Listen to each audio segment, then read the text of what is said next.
During my dad's funeral, my best friend asked, "How do you feel now that your dad's going to hell?" The rain was pounding the cemetery like it was trying to wake the dead, and there, I was staring at my dad's coffin feeling like the world had cracked open beneath me. My best friend, standing just a step away under a black umbrella, leaned in and whispered the most jaw-dropping question I've ever heard. "How do you feel now that your dad's going to hell?" I froze my heart doing a somersault, wondering if I just stepped into some twisted alternate reality. It was a gray, miserable afternoon, the kind where the sky itself seems to mourn.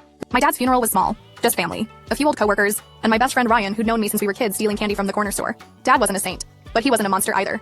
Just a complicated guy who loved us in his own messy way. He'd been sick for years, and when he passed, it felt like losing a piece of my foundation. I was barely holding it together.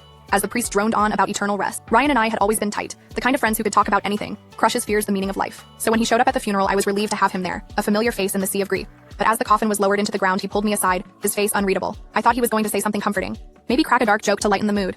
Instead, he hit me with that question. I turned to him, rain dripping off my coat, and managed a choked, "What?" He didn't back down. His eyes were intense, like he was searching for something in me. "Your dad," he said, voice low. "He did some bad stuff, right? Stuff you told me about. So, where do you think he's headed?" I couldn't believe it. My dad's flaws weren't a secret. He'd been a gambler, ran with a rough crowd in his younger days, and yeah, he'd made mistakes that hurt people, including me. But to bring that up now, at his funeral, it felt like a punch to the gut. Wanted to scream, to tell Ryan to shut up, but I was too stunned. Instead, I just stared at him, the world narrowing to his face and the rain hammering around us. He kept going, like he'd been holding this in forever.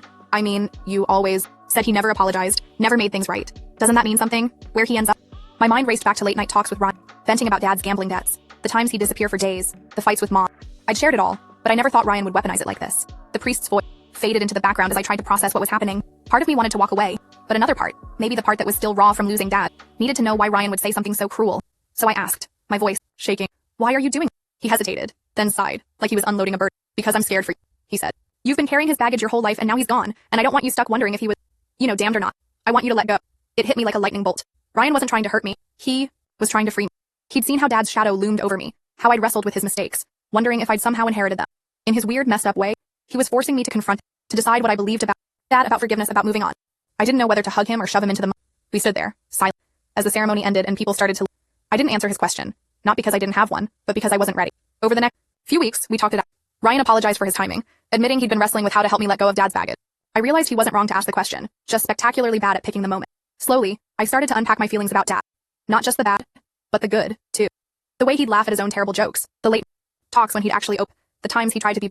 I don't know where dad is now, if there's a heaven or a hell or just nothing, but I know I'm not carrying his weight anymore. Ryan's question, as brutal as it was, forced me to face.